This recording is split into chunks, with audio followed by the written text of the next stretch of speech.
በስመ አብ ወወልድ ወመንፈስ ቅዱስ አሐዱ አምላክ አሜን። ጽንዓት መጽሐፍ ቅዱስ ኦሪት ዘፍጥረት ምዕራፍ 19 በጽሕና ኣለና ከምዚ ኢለና ተቐድስ ቃል ያዕቆብ ኣብ እንዳ ላባ ከም ዝበጽሐ ያዕቆብ ድማ ንመንገሽኡ ተላዒሉ ናብ ሃገር ደቂ መብራቅ ከደ ጠመተ እሞ እንሆ ከዓ ዒላ ኣብ መሮር ነበረ። ኣብቲ ዒላ ድማ መጓሴታት ይሰትዩ ነበሩ እሞ እንሆ ኣብኡ 3 መጓሰ ኣባጊዕ ደቂሰን ነበራ። ኣብ ኣፍቲ ዒላ ዝነበረ እምኒ ከዓ ዓብዪ ነበረ። ንኹለን መጓሲታት ድማ ናብኡ ይእክበን እውን ነበሩ። እቲ እምኒ ኣኻብ ኣፍ እቲ ዒላ ገምጢሎም ከዓ ነተን ኣባጊዕ የስትይወን ነበሩ።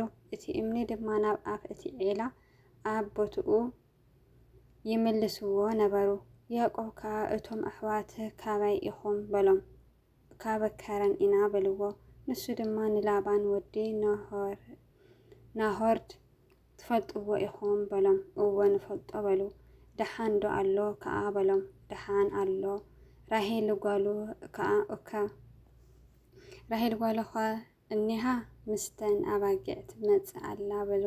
ንሱ ከዓ እንሆ መዓልቲ ገና ነዊሓ ኣላ ኣብቲ ዝእከቡላ ጊዜ ኣይኮነትን። ነዘን ኣባጊዕ ከስትይወን እሞ ኬድኾም ኣብልዕወን በሎም። ንሳቶም ድማ ኩለን መጓሲታት ከይተኣከባ ነቲ እምኒ ከዓ ካብ ኣፍ እቲ ዒላ ክገልብጥዎ ኣይከኣሉን። ሽዑ ነተን ኣባጊዕ ነስትየን በሉ። ራሄል ባዕላ ትጓሲ ነበረት እሞ ንሱ ገና ምሳታቶም ክዛረብ ከሎ እናሃ ምስ ኣባጊዕ ኣብኡ መጸት። ኮነ ከዓ ያዕቆብ ንራሄል ጓል ላባ ኣኳኣን ነባጊዕ ኣኳኣ ላባንን ምስ ረኣየ ቀሪቡ ነቲ እምኒ ካብ ኣፍ እቲ ዒላ ገልበጦ። ነባጊዕ ኣኳኡ ላባን ድማ ኣስተየን። ያዕቆብ ከዓ ንራሄል ሰዓማ ቃሉ ዓው ኣቢሉ እውን በኸየ። ያዕቆብ ድማ ንራሄል ንሱ ዘመዱ ኣቦኣ ወዲ ርብቃ ምዃኑ ነገራ። ንሳ ከዓ ጐያ ነቦኣ ነገረቶ። ኮነ ከዓ ላባን ወሪዱ ንያዕቆብ ወዲ ሓብቱ ምስ ሰምዐ ክቕበሎ ወይ ሓቒፉ ሰዓሞ ናብ ቤቱ ድማ ኣእተዎ። እዚ ነገር እዚ ኩሉ እውን ንላባን ነገሮ። ላባን ከዓ ብሓቂ ንስኻ ዓጽሚ ስጋይን ኢኻ በሎ። ወርሒ ዝኣክል እውን ምስኡ ተቐመጠ። ያዕቆብ ንራሄል ንልያ ክብል ከም ዝተገዝአ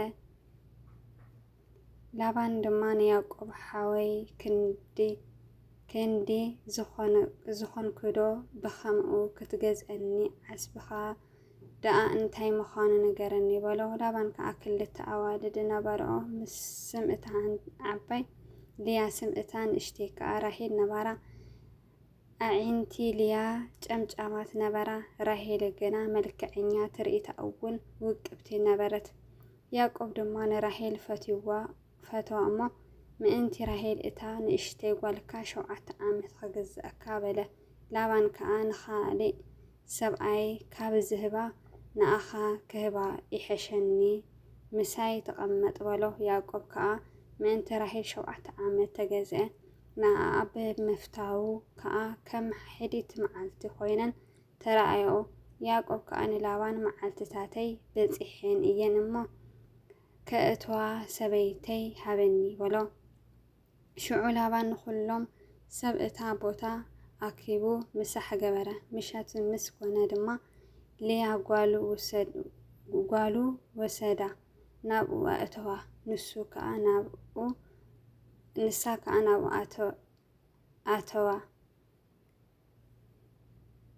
ናብኡ ኣትዋ።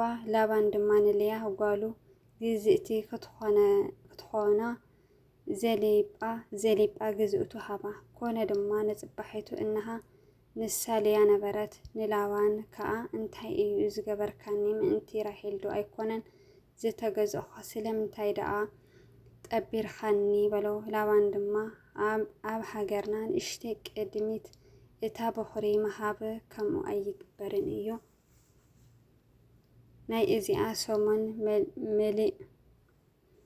ምላ እሞ ስለ እታ ከም ብሓድሽ ምሳይ ካሊእ 7 ዓመት ክትግዛእ መግዛእቲ እቲኣ ድማ ንህበካ በሎ። ያዕቆብ ከዓ ከምኡ ገበረ። ናይ እዚኣ ሶምን መሊአ ድሓር ራሄል ጓሉ ሰበይቲ ክትኾና ሃቦ። ላባን ድማ ንራሄል ጓሉ ግዝእቲ ክትኾና ብሊሃ ግዝእቲ ሃቦ። ናብ ራሄል ድማ ኣተወ። ንራሄል ከዓ ሕልፊ ልያ ፈተዋ። መሊሱ ድማ ካሊእ 7 ዓመት ምስኡ ተገዝአ ደቂ ያዕቆብ። እግዚአብሔር ከዓ ልያ ከም እተጸልአት ረአየ፣ ማሕፀና ከፈተላ። ራሄል ግና መኻን ነበረት። ልያ ድማ ጠነሰት፣ ወዲ እውን ወለደት። እግዚአብሔር መንከራ ይርኢ እዩ እሞ ሕጂ ሰብኣየ ክፈትወኒ እዩ ኢላ ስሙ ሮቤል ኣውፅአትሉ። መሊሳ ከዓ ጠነሰት፣ ወዲ እውን ወለደት። እግዚአብሔር ከም ዝተጸላእኹ ሰሚዑ እዩ እሞ እዚ ድማ ሂቡኒ ኢላ ስሙ ስማኤን ኣውፅአትሉ። መሊሳ ከዓ ጠነሰት፣ ወዲ እውን ወለደት። 3 ወዲ ወሊዱሉ እዩ እሞ ሕጂ ሰብኣየ ካባይ ኣባይ ክለግብ እዩ በለት። ስለዚ ድማ ስሙ ለዌ ተባሃለ። መሊሳ ከዓ ጠነሰት፣ ወዲ እውን ወለደ። ሕጂ እግዚአብሔር ከመስግኖ በለት። ስለዚ ስሙ ይሁዳ ኣውፅአትሉ። ካብ ምውላድ ከዓ ኣቋረፀት ይብለና። ምዕራፍ 29 ራሄል ድማ ንያዕቆብ ከም ዘይወለደትሉ ምስ ረአየት ንሓብታ ቀንአትላ። ንያዕቆብ ከዓ ውሉድ ሃበኒ እንተዘይኮይኑ ክእመውት ኣለኹ በለቶ። ሽዑ ኩራ ያዕቆብ ኣብ ራሄል ነደደ። እንዳ ኣቦ ክንዲ እቲ ፍረ ከርሲ ዝኽእለኪ ኣምላኽ እዩ በላ። ንሳ ከዓ እናሃ በሌሃ ግዝእተይ ንሳ ኣብ በኹረይ ክትወልድ ብኣኣ ድማ ኣነ ክፈሪ ናብኣ እቶ በለቶ። ንቤሌሃ ግዝእታ ከዓ ሰበይቱ ክትኸውን ሃበቶ። ያዕቆብ ድማ ኣተወ። ቤሌሃ ጠነሰት፣ ንያዕቆብ ድማ ወዲ ወለደትሉ። ሽምዑ ራሄል ኣምላኽ ፈትሒ ኣውፂኡለይ ቃለይ ሰሚዕኒ እውን ወዲ ሂቡኒ በለት። ስለዚ ስሙ ዳን ኣውፅአትሉ። ቤሌሃ ግዝእታ ራሄል ከዓ መሊሳ ጠነሰት፣ ንያዕቆብ ካልኣይ ወዲ ወለደትሉ። ሽዑ ራሄል ቃልሲ ኣምላኸ ምስ ሓብተይ ተቓሊሰ ሓየልኩ በለት። ስሙ ከዓ ንፍታሌም ኣውፅአትሉ። ልያ ከዓ ካብ ምውላድ ከም ዘቋረፀት ምስ ረአየት ዘሊጳ ግዝእታ ወሲዳ ንያዕቆብ ሰበይቱ ክትኸውን ሃበቶ። ዘሊጳ ግዝእቲ ልያ ድማ ንያዕቆብ ወዲ ወለደትሉ። ሽዑ ልያ እሰይ ኢላ ስሙ ጋድ ኣውፅአትሉ። ዘሊጳ ግዝእታ ልያ ንኢያቆብ ካልኣይ ወዲ ድማ ወለደትሉ። ልያ ከዓ ርሕስቲ ኮይነ እየ እሞ ኣዋልድ ብራሕሰይ ይወሰዳኒ በለት። ስሙ ድማ ኤሳር ኣውፅአትሉ። ሮቤል ድማ በቲ ስርናይ ዝዕፀደሉ ወርሒሓት ከይዱን ኣብ መሮር መሊዖ ረኸበ። ናብ ኣዲኡ ልያ ኣምፂኦ።